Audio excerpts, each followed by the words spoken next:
જય દ્વારકાધીશ બધા મિત્રોને. અત્યારે વાગી ગયા છે 9:30. આપણે સવારે 6:30 વાગ્યાની દુકાન તો ખોલી નાખી છે. આપણે ગ્રાહકોને આચવામાં 9:30 વાગી ગયા છે. હવે આપણે બપોરનું જવાનું છે ઉના સામાન લેવા માટે. પેલા આપણે યાદી તૈયાર કરી લે એટલે સામાન લેવામાં આપણને સરળતા પડે.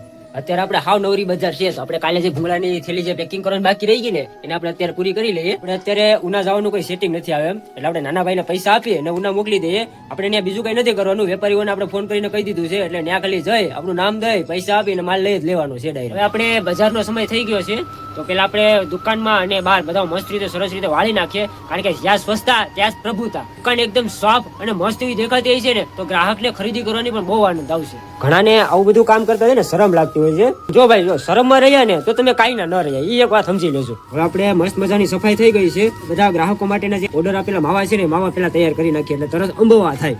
ખાંડની બાસ્કી અત્યારે પાછી પૂરી થઈ ગઈ છે એટલે પાછી નવી ઉપાધિ કાલની એ આવી છે કે કાલે ખાંડની બાસ્કી લાવવાની ને પાછા એના પેકિંગ બનાવવાની. વસ્તુ પૂરી થાય કાલે એ વસ્તુ લઈને આવીએ, પછી બીજા દિવસે બીજી એકાદી વસ્તુ પૂરી થાય પાછી એ વસ્તુ લઈને આવીએ. આજનો હિસાબ પતાવીને ઘર ભેગા થાય. બાકી આ બધી માથેકૂટ હાલતી જ રહેવાની છે. આજનો હિસાબ પતાવી લીધો છે.